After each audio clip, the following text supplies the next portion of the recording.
పెళ్ళైనా పండగైనా వేడుక ఏదైనా పట్టు చీరల ప్రత్యేక వేదిక వారాహి సిల్క్స్. కందిపప్పుతో పప్పు చేసుకుంటాం, పెసరపప్పుతో చేసుకుంటాం. శనగపప్పుతోటి పప్పులు చేసుకోం. శనగపప్పుని తాలింపుల్లో వేసుకుంటాం. బూరెలు అవి వండుకుంటాం, తర్వాత మసాలా వడలు అలాంటివి వేసుకుంటాం. అయితే శనగపప్పుని కూరలకి వాడటం.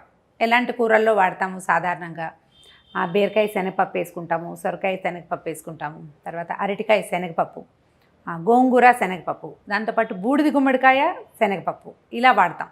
అయితే ఈ శనగపప్పు రోజు ఏం తినేయము, ఎప్పుడైనా ఒకసారి చేసుకోవటానికి. మన దగ్గర మంచి ప్రశస్తమైన అరటికాయలు లేత ఉంటే వేపుడు చేసుకుంటాం, కొంచెం ముదురు ఉంటే బజ్జీలు చేసుకుంటాం.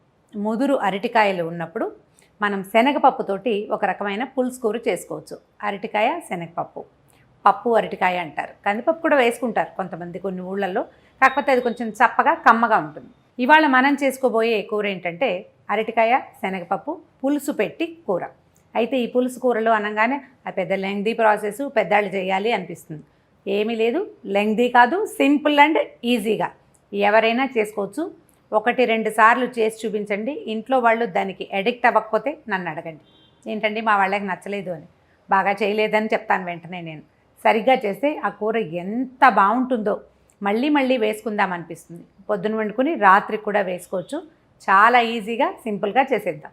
దీనికి మొదట మనం చేయాల్సింది ఏంటంటే శనగపప్పుని ఉడకబెట్టుకోవాలి. ఈ ఉడకబెట్టి మళ్ళీ కూర ముక్కలు వేసి టైం పడుతుంది కాబట్టి కుక్కర్లో చేసేసుకుందాం. శనగపప్పుని కుక్కర్లో పెట్టి కొంచెం కడిగి కుక్కర్లో వేయటము, కాసిన నీళ్ళు పోసి 2 విజిల్స్ రానిస్తే సరిపోతుంది. కుక్కర్ మూత ఊడి వచ్చిన తర్వాత అరటికాయ ముక్కలను కూడా దాంట్లో వేసేయటము, దాంట్లో చింతపండు పులుసు, ఉప్పు కారం పసుపు వేసి చక్కగా అరటికాయ ముక్కల్ని శనగతో పాటు మగ్గనివ్వాలి. అయిన తర్వాత దాంట్లో ఒక తిరగమాత పెట్టేసుకుంటే ఎక్సలెంట్గా ఉంటుంది కూర. సరిగ్గా ఉప్పు కారము చింతపండు కాంబినేషన్ కనుక సరిగా కుదిరితే చాలా రుచిగా ఉంటుంది. కొన్ని ప్రాంతాల్లో దీంట్లో ఆవ పెడతారు, కానీ ఆవ ఈ కూరతో అంత గొప్పగా ఉండదు. శనగపప్పుతోటి ఒట్టిగా అరటికాయ పులుసు కూర చేసుకున్నప్పుడు ఆవ కూర బాగుంటుంది. ఎవరైనా కోరితే అది కూడా ఇంకొకసారి చేసి చూపిద్దాం. సో ఇవాళ స్టార్ట్ చేద్దాం. శనగపప్పు అరటికాయ కూర. శనగపప్పు ఒక 2 అరటికాయలు అనుకోండి, దానికి ఒక 2 గుప్పెళ్ళు, చాలా అంతంత పప్పక్కర్ల, ఇంత ఇలా చిన్న గుప్పెడితోటి 2 గుప్పెళ్ళ పప్పు సరిపోతుంది. మరీ పప్పుగా ఉండకూడదు, పప్పు కొంచెం కనపడుతూ ఉండాలన్నమాట. స్టవ్ వెలిగిద్దాము. పప్పు ఆల్రెడీ కడిగి పెట్టాను. ఒక 10 నిమిషాలు నాననిస్తే సరిపోతుంది. చాలాసేపు నానబెట్టాల్సిన అవసరం ఏం లేదు. కొద్దిగా ఒక 1/2 గ్లాసు నీళ్ళు పోసి దీన్ని స్టవ్ ఆన్ చేసాం కదా, 2 విజిల్స్ రానిస్తే సరిపోతుంది.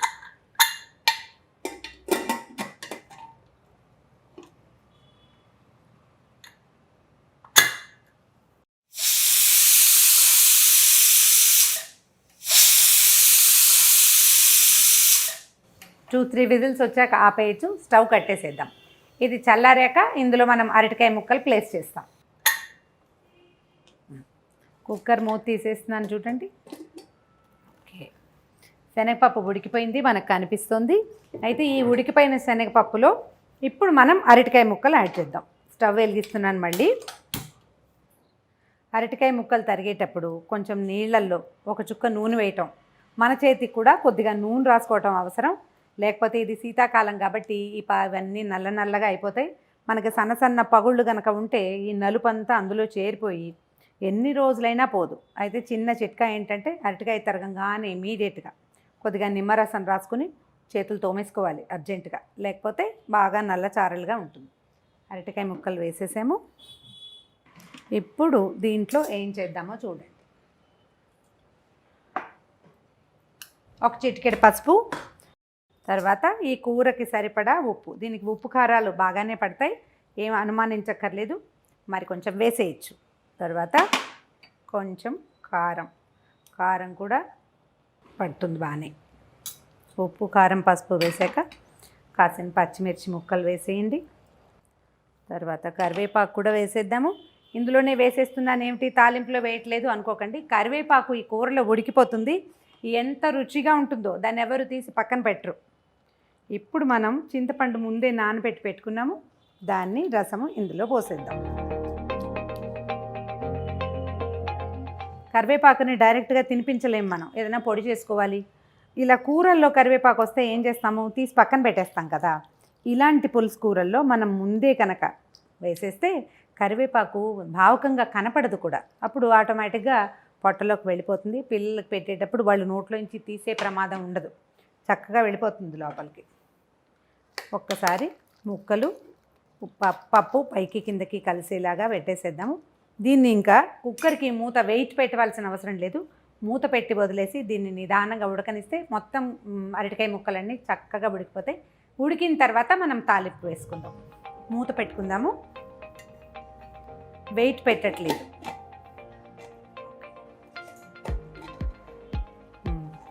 ఉడికిపోయింది చూడండి మన కూర.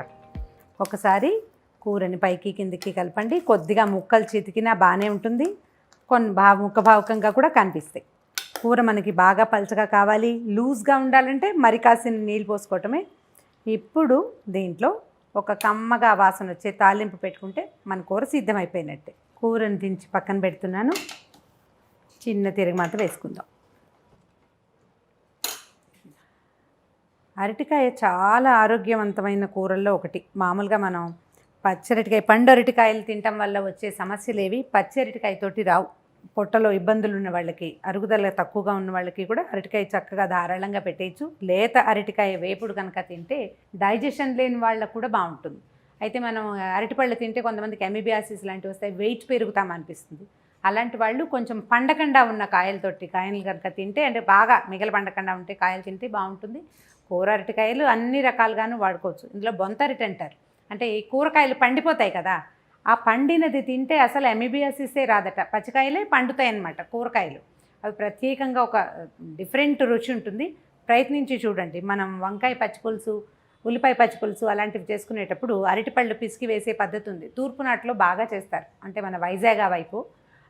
దానికి మనం ఈ పచ్చరటికాయ, అదే కూర అరటికాయ పండితే భలే రుచిగా ఉంటుంది. నూనె కాగిపోయింది. జనరల్ పులుసు కూరలు అన్నిటికీ కూడా మెంతులు తప్పనిసరి కాంబినేషను. అవి వేసుకుంటేనే టేస్ట్ బాగుంటుంది. కాసిన మెంతులు వేద్దాం. మెంతులు కొంచెం వేగాక ఇదేంటంటే మరి కాస్త నూనె వేసుకోవచ్చు పులుసు కూరల్లోకి. నూనె ఎక్కువ వేసిన కొద్దికి టేస్ట్ బాగుంటుంది. మెంతులు వేగిపోయినాయి. కొంచెం మినపప్పు, తర్వాత కాసిని ఆవాలు, దాంతోపాటు బటాంటన్, ఎండుమిర్చి, ధారాళంగా ఇంగు వేసుకోవచ్చు, ఏమీ అనుమాన పడక్కర్లేదు. చివరిగా కడిగి ఉంచుకున్న కరివేపాకు. పోపు వేగిపోయింది. దీన్ని తీసి కూరలో వేసేద్దాం.